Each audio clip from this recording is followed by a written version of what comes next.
I prided myself on being a devoted father for securing a house for my daughter. However, my husband, without consulting me, decided to use my money to purchase a luxury apartment. Frustrated by his audacious plan, I swiftly responded by presenting him with divorce papers. In the face of my unexpected move, my husband was taken aback, clearly unprepared for such a turn of events. With a smirk, Jocelyn Anderson, a 50-year-old office worker with a passion for French since my student days, initiated what I considered the real retaliation. Let me take you back a bit. I had been married at 23, but my first husband passed away just 6 months into our marriage due to a tragic traffic accident caused by a drunk driver. Although I received $500,000 as insurance money, no amount of wealth could bring my late husband back. During that period of mourning, Ernest Anderson, a compassionate colleague from the same company, provided solace by lending a patient ear to my stories. Gradually, our connection deepened, leading to our remarriage when I was 25. Fast forward to the present, and my daughter, Christina, now an independent illustrator, had stirred tension in our family. Disagreements over her education arose during her senior year of high school. Ernest had always imposed his ideal path for Christina, envisioning her attending a prestigious university and pursuing a conventional career in a big corporation. His expectations clashed with Christina's passion for illustration, a talent she had cultivated since childhood. Despite my initial support for Ernest's educational decisions, I found myself at odds with him when Christina expressed her desire to attend an art university to become an illustrator. While I was open to embracing her chosen path, Ernest vehemently opposed it, insisting on a conventional trajectory that clashed with our daughter's dreams. The struggle over Christina's future had become the battleground, and the real retaliation was about to unfold. I opted not to embark on a freelance career initially, choosing instead to work for a company. Christina shared her aspirations to become an illustrator, but my husband dismissed her dreams, considering it merely a pastime with drawings. His harsh words compelled me to defend Christina's autonomy, asserting that it was her life, and she should have the opportunity to pursue her passion. This stance only fueled his anger, as he asserted that it was his daughter and that a child's role was to fulfill their parents' dreams. He adamantly believed that if Christina followed his prescribed path, she would unquestionably find happiness. I was taken aback by his biased views, hoping he would eventually understand and support our daughter's choices. Unfortunately, my optimism was misplaced, leading to a deep rift between us.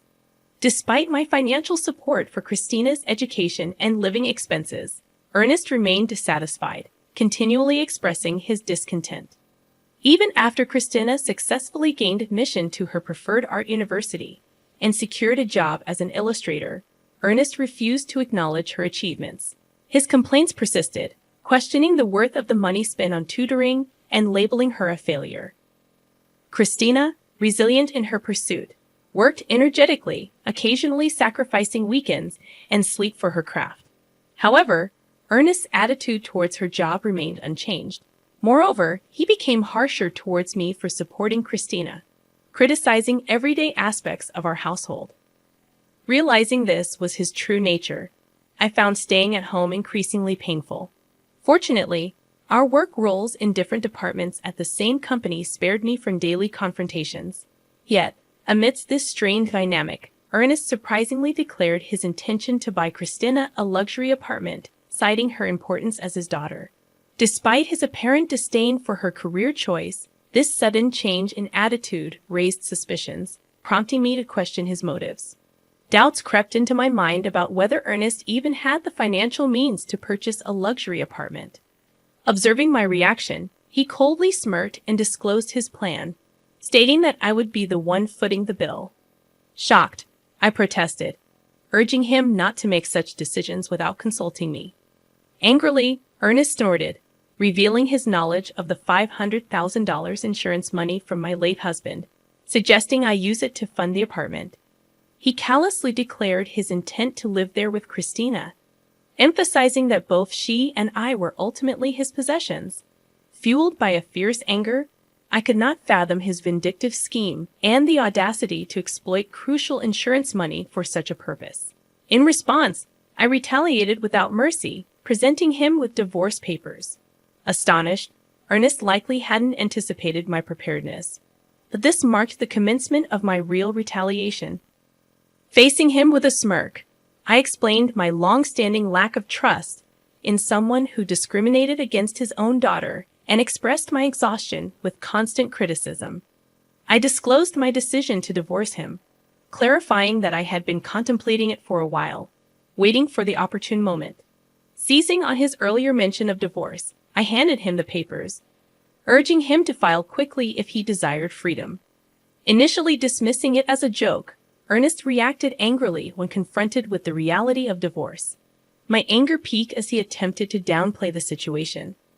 Unperturbed, I insisted he accept the divorce papers, emphasizing the incomprehensible principles behind his actions.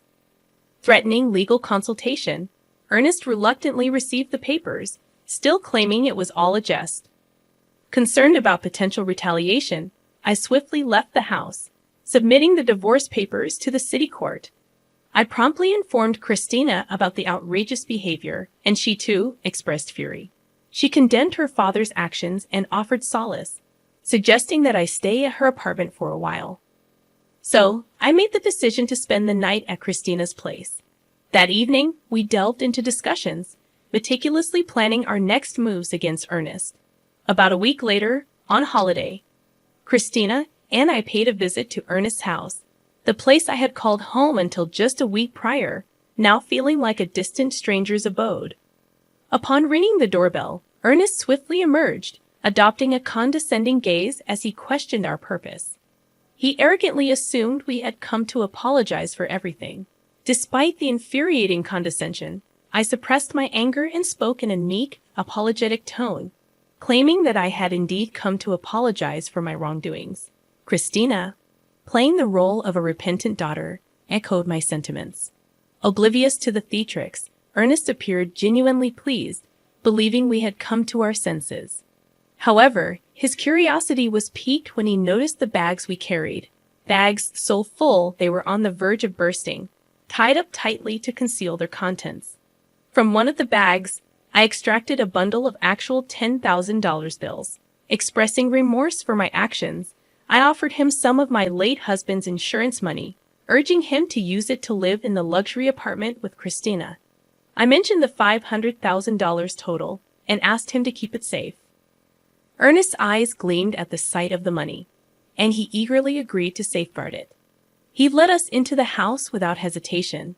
Despite having left just a week earlier, the place was in disarray, with laundry and garbage scattered about. Suppressing laughter, I imagined Ernest's struggle to maintain the house on his own. Christina and I placed the bag's contents into the safe, excluding the $10,000 bundle. Fortunately, when Ernest went to the kitchen to make coffee, he remained oblivious to our actions. After returning to Christina's apartment, I grabbed the bags and left for a new place on my own. Christina bid me farewell with a smile, assuring me she would contact me once she was settled. 2 days later, while I was peacefully asleep in my new residence, Ernest called, inquiring about the $500,000. I chuckled heartily, realizing that he had taken longer than expected to notice. Ernest had fallen for our trap. The bags mostly contained just newspapers, cleverly arranged to create the illusion of holding $500,000. I had only prepared $110,000 from the bank to make Ernest believe my ruse. After depositing that money back into my account, it was no longer in my possession. If Ernest had probed further and asked to see inside the bags, I intended to reveal the truth, asserting that such an incredible deal couldn't possibly be genuine. However, deceived by just the $10,000, Ernest had been completely fooled. I had only prepared $110,000 from the bank to make Ernest believe me. After depositing that money back into my account, it was no longer in my possession. If Ernest had probed further and asked to see inside the bags, I intended to reveal the truth, asserting that such an incredible deal couldn't possibly be genuine. However, deceived by just the $10,000, Ernest had been completely fooled. Until now, you did terrible things to Christina and me, so I thought it was only fair to retaliate like this. If you want to resent someone, resent your past self, Not me, I calmly stated. Ernest, looking troubled, began to plead, admitting his faults and asking me to return.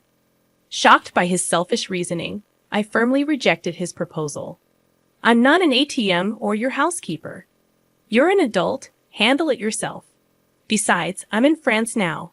This isn't just a vacation, it's an overseas transfer for work. I decided to divorce you and start a new life abroad. I revealed, explaining my decision to pursue my dreams and escape from him. Ernest, perplexed by the news, questioned why I hadn't informed him earlier. I dismissed his query, stating that we were practically strangers now, working in different departments. Furthermore, I revealed that Christina would contact him the next day through a messaging app. The following day, amidst the early hours due to the time difference, I initiated a video call through the messaging app with Ernest and Christina. Christina began expressing her sentiments, reminiscing about her childhood adoration for Ernest, but quickly transitioning to her current disdain. You completely dismissed my career choice. That's when I saw your true nature. You just wanted to control me. There was no love. Now, I hate you and never want to see you again. This call is the last time we'll speak. I'm cutting ties, Christina declared firmly, leaving Ernest visibly distressed. Unexpectedly calm, Ernest pleaded for her understanding, seemingly assuming Christina would always adore him. However, Christina remained resolute, urging him to reflect on his actions. She then informed him that she had moved, advising him not to attempt to locate her new address through investigators or any other means. Adding to her announcement, I informed Ernest that I had informed his workplace, relatives, and parents about the reasons for our divorce, ensuring transparency about our decision. With that, the call concluded, leaving Ernest to reflect on the consequences of his actions. After ending the video call with Christina, I mirrored her actions, ignoring Ernest's pleading apologies. His remorse no longer held any significance to me. Christina expressed a sense of relief, feeling liberated after voicing her true feelings. Executing our plan brought a semblance of satisfaction, especially witnessing the impact it had on Ernest. In the aftermath, Ernest faced consequences at various fronts. He became uncomfortable at work and eventually resigned. Disowned by relatives and parents, he had to abandon the luxury apartment purchase. His disruptive actions even led to a scene at Christina's workplace, resulting in a ban for entering. Ernest's selfish choices resulted in a cascade of losses, and he retreated into a reclusive existence at home. Attempts to contact him for work-related matters were in vain. When a colleague finally visited his house, they encountered a disheveled Ernest with a wild beard, lifeless face, and a nauseating odor emanating from his abode. His once home had transformed into a ghostly garbage dump. Observing Ernest's miserable life, I couldn't help but think that he was reaping what he sowed. Meanwhile, I found happiness in my new life abroad, overcoming cultural barriers with careful communication and relishing the use of my French skills. The decision to transfer overseas proved to be a rewarding one. Christina, thriving in her career as an illustrator, had been entrusted with significant projects. In our phone conversations, she conveyed her satisfaction, emphasizing the joy of pursuing her passion. As a parent, witnessing my daughter shine in her chosen path brought immense gratification. Despite the challenges and adversities, both Christina and I emerged from the ordeal radiant and fulfilled in our respective lives. The journey, though tumultuous, affirmed that we had made the right choices, and the pursuit of our dreams had led to a brighter and more gratifying existence.